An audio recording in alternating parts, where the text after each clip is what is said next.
मत्स्यावतार मत्स्यावतार भगवान विष्णु का प्रथम अवतार है जो उनके 10 अवतारों में से एक है।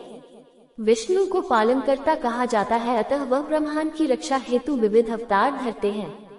जब संसार को किसी प्रकार का खतरा होता है तब भगवान विष्णु अवतरित होते हैं।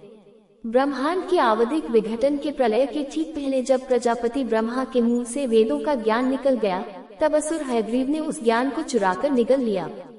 तब भगवान विष्णु अपने प्राथमिक अवतार मत्स्य के रूप में अवतीर्ण हुए और स्वयं को राजा सत्यव्रत मनु के सामने एक छोटी लाचार मछली बना लिया। सुबह सत्यव्रत सूर्यदेव को अर्घ्य दे रहे थे, तभी एक मछली ने उनसे कहा कि आप मुझे अपने कमंडल में रख लो। दया और धर्म के अनुसार इस राजा ने मछली को अपने कमंडल में ले लिया और घर की ओर निकले। घर पहुंचते तक वह मत्स्य उस कमंडल के आकार का हो गया। राजा ने इसे एक पात्र पर रखा, परंतु कुछ समय बाद वह मत्स्य उस पात्र के आकार की हो गई। अंत में राजा ने उसे समुद्र में डाला तो उसने पूरे समुद्र को ढांक लिया। उस सुनहरी रंग मछली ने अपने दिव्य पहचान उजागर की और अपने भक्त को ये सूचित किया कि उस दिवस के ठीक 7वें दिन प्रलय आएगा। तत्पश्चात विश्व का नया सृजन होगा। वे सत्यव्रत को सभी जड़ी बूटी, बीज और पशुओं, सप्त ऋषि आदि को इकट्ठा करके प्रभु द्वारा भेजी गए नाव में संचित करने को कहा। फिर यह अति विशाल मछली हयग्रीव को मारकर वेदों को गुमनाम होने से बचाया और उसे ब्रह्मा को दे दिया। जब ब्रह्मा अपने नींद से उठे, जो प्रलय के अंत में था, इसे ब्रह्म की रात पुकारा जाता है, जो गणना के आधार पर 4320,000,000 सालों तक चलता है। जब ज्वार ब्रह्मांड को भस्म करने लगा तब एक विशाल नाव आया जिस पर सभी चढ़े।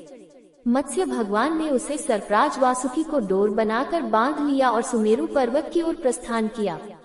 रास्ते में भगवान मत्स्य नारायण ने मनु सत्यव्रत को मत्स्य पुराण सुनाया और इस तरह प्रभु ने सबकी प्रलय से रक्षा की तथा पौधों तथा जीवों की नस्लों को बचाया और मत्स्य पुराण की विद्या को नवयुग में प्रसारित किया। सतयुग के प्रारंभ में भगवान विष्णु का प्रथम अवतार हुआ था, जिसे मत्स्य या मछली का अवतार माना जाता है।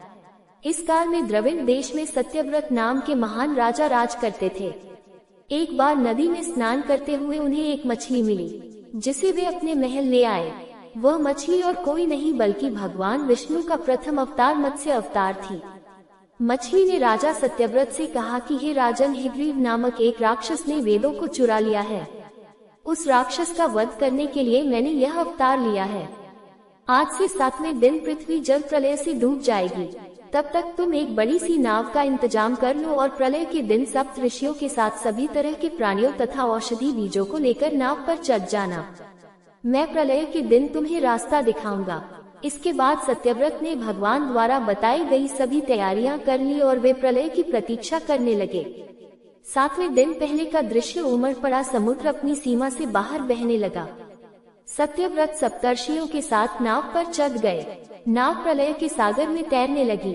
प्रलय के उस सागर में उस नाव के अतिरिक्त कहीं भी कुछ भी नहीं दिखाई दे रहा था। तभी वहां पर मत्स्य रूपी भगवान विष्णु प्रकट हुए। अपने वचन के अनुसार उन्होंने वासुकी नाग का रस्सी की तरह उपयोग कर नौक को प्रलय से बाहर निकालने का रास्ता दिखाया। साथ ही सत्यव्रत को आत्मज्ञान प्रदान किया। बताया, सभी प्राणियों में मैं ही निवास करता हूँ। न कोई ऊंच है न नीच, सभी प्राणी एक समान हैं। जगत नश्वर है, नश्वर जगत में मेरे अतिरिक्त कहीं कुछ भी नहीं है। जो प्राणी मुझे सब में देखता हुआ जीवन व्यतीत करता है, वह अंत में मुझ में ही मिल जाता है। मत्स्य रूपी भगवान से आत्मज्ञान पाकर सत्यव्रत का जीवन धन्य हो उठा। वे जीते जी ही जीवन मुक्त हो गए। प्रलय का प्रकोप शांत होने पर मत्स्य रूपी भगवान ने हयग्रीव को मारकर उससे वेद छीन लिए। भगवान ने ब्रह्मा जी को पुनः वेद दे दिए। इस प्रकार भगवान ने मत्स्य रूप धारण करके वेदों का उद्धार तो किया ही, साथ ही संसार के प्राणियों का भी अमित कल्याण किया।